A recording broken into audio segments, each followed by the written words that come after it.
काल तुम्ही भाषण ऐकवलं सभेमध्ये काय सांगणार? मुस्लिम मतांच्या संघटना आहे त्या वोट जिहादचा नारा दिला त्यांनी.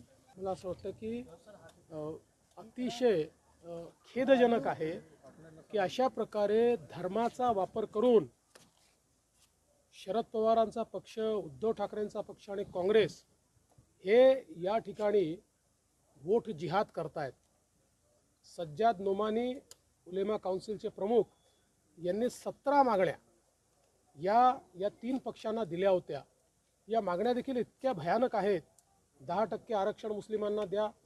2012 ते 2024 महाराष्ट्रात जेवढे दंगे झाले त्या दंग्यांमध्ये जेवढे मुस्लिम आरोपी आहेत त्यांच्यावरच्या केसेस सगळ्या परत घेऊन टाका.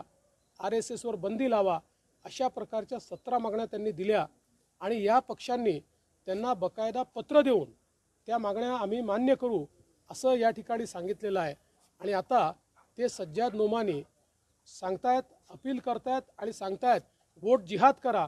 ते म्हणतात आमच्या वोट जिहादचे आला सिपसलार हे शरद पवार आहेत, आमचे सिपसलार हे उद्धव ठाकरे आहेत, नाना पटोले आहेत, राहुल गांधी आहेत. निवडणुकीमध्ये इतकं लांगुल चालन या देशाच्या इतिहासामध्ये आम्ही बघितलं नव्हतं. एक प्रकारे केवळ पोलरायझेशन करण्याकरता, अल्पसंख्याक मतं मिळवण्याकरता अशा प्रकारे जर या ठिकाणी हा विरोधी पक्ष महाविकास आघाडी काम करत असेल तर त्याच्या विरुद्ध आपल्याला निश्चितपणे सगळ्यांना एक व्हावंच लागेल. आणि मग जर तुम्हाला वाटतंय की मुठभर मतांवर तुम्ही निवडून येऊ शकता तर मग जे बहुसंख्य मतं आहेत त्या बहुसंख्य मतांना देखील पुनर्विचार करावा लागेल, एक यावं लागेल.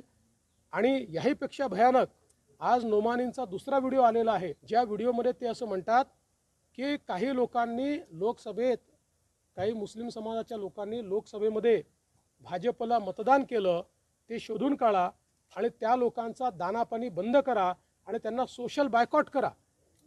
आणि हे स्वतःला सेक्युलर म्हणवणारे लोक आज त्याबद्दल एक शब्दही बोलत नाही.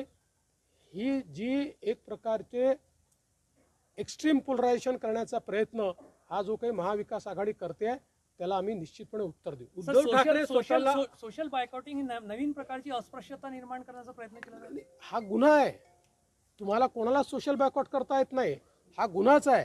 म्हणूनच किरीट सोमय्यांनी आता त्या संदर्भात एक इलेक्शन कमिशनकडे तक्रार देखील केलेली आहे. ते एक है तो सेफ आहे जे म्हणत होते ती भीती आता खरी ठरते का या सगळ्या याच्यात? दिसतच आहे. म्हणजे प्रधानमंत्री महोदयांनी जे सांगितलं की आपल्याला एक राहावं लागेल, एक है तो सेफ आहे.